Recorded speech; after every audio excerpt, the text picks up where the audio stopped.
Good afternoon, Kevin, from a global boiling 27 degrees in Cornwall. Yeah, I was going to do the weather story because everyone say, oh, it's a really hot day, we should do the weather story, climate change.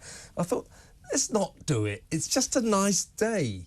You know, I'm looking out at London. It's a nice day. For most of the country, it's not even in the 30s. But, you know, for some places in old money, it's in the 90s. Enjoy it. Go out. You know, have a beer in the pub garden. It's just ridiculous. I'm sick of this catastrophizing every time there's a nice day. It's a nice day. Don't enjoy it. Worry. Get, you know, really worked up because it's the end of the world. It's nonsense. So let's not even talk about the weather. It used to be called an Indian summer. Yeah. If it was a nice day, and you know, people go abroad to get 27 to 30 degrees. It's ridiculous. I saw some report today in one of the media outlets that said that this week of sunshine is 5 times more likely because of climate change. No, it's just an Indian summer.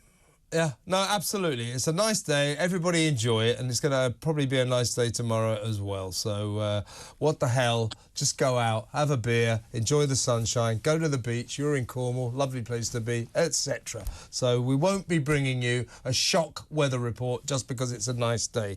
What we will talk about, though, James, is the government is seeking to make major savings on its £26 billion output on welfare payments. Its benefits bill is huge every year.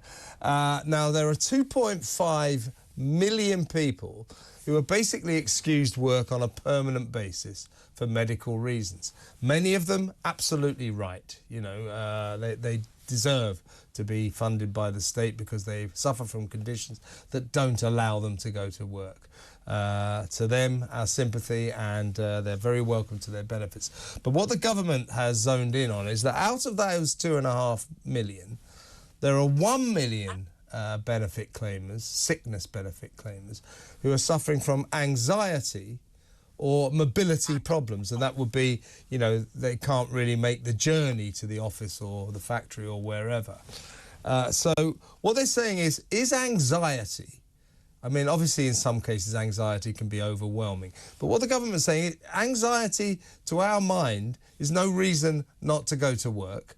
And also, if you've got mobility problems, a lot of people can work from home now, and arrangements can be made to get you into the office or whatever. So I kind of applaud this move. I think, you know, like just saying to somebody going and saying, oh, I suffer from anxiety. Right, you never have to go to work again, and the government, the taxpayers of this country will give you hundreds of pounds every week, pay for your rent and all that.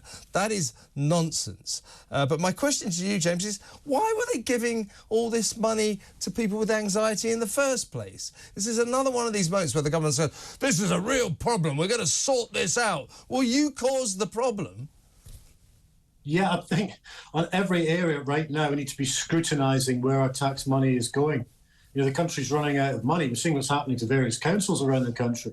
On this particular issue, there is a difference between those who have got genuine mental health issues. Mm-hmm. You know, that's the point of government. The government should be there for 2 aspects: to take care of the people who need it most, but also giving the freedoms for individuals, communities and businesses to flourish. At the moment, I think they're doing neither, but that's a separate debate. I think on this one, there's also a separation between those who've got genuine mental health issues versus those who they're having a day where they're a bit stressed or a month where they're a bit stressed.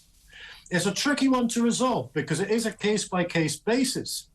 And there's other areas, you know, I want to be whataboutery here, but there's other areas of tax wastage that need to be looked at as well.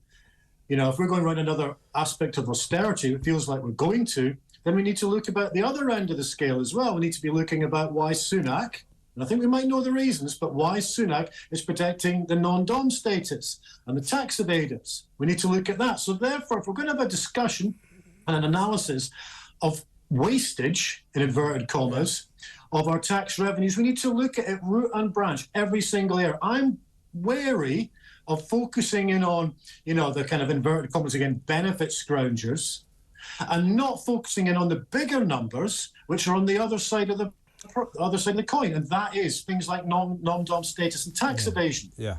And also wastage in terms of government expenditure on bad projects like HS2, for instance, and dodgy PPE contracts. Yeah, totally. And, you know, in terms of what they're doing now, they say, oh, 2 million people, probably, but many of them we think are swinging the lead. They're basically skiving. It's sick note Britain.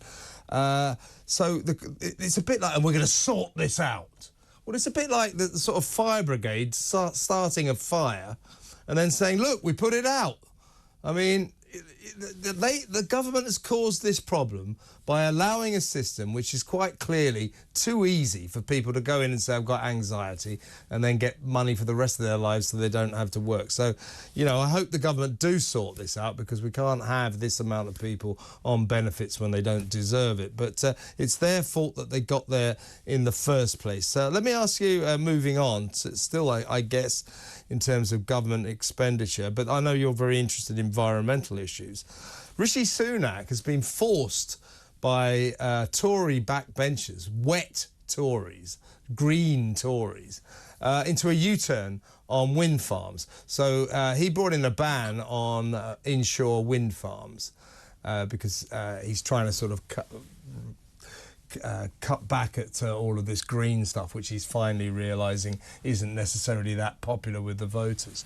But all these MPs who haven't quite realised this, you know, and have bought into the green claptrap project, they've forced him to do a U-turn, and now there will be onshore wind farms all over the country. This isn't very good in terms of the Tories if they're trying to sell their new, less green policies, right? Yeah, I think the government are confused on their policy of this. I mean, if you look at Sunak in terms of opening up, in terms of commissioning of the North Sea for oil and gas, you know, that's one other side of this aspect as well. But I think the bigger problem is a bigger picture that's been ignored here. Two aspects with our energy. First of all, what realistically is our domestic energy supply situation in the UK going forward, way into the future? And how does that work so we don't end up running out of energy, having blackouts that are being warned about already next winter? And what are the reasons behind that? Do we have enough storage capacity, for instance, with gas? What is the total components of our energy mix? Is it a bit of renewables? Should we consider more nuclear? What about oil and gas that comes into that as well? And a sense of realism about what will realistically supply the country. And also the net zero aspect, which as an environmentalist I increasingly have a problem with, because I think a lot of the time it's crass logic solutions, similar to what we had on the COVID response. Draconian measures like ULEZ and LTNs or 15-minute cities, or whatever one you call it, which are actually causing loads of disruption. And it's actually losing parties' votes when they're going down that route.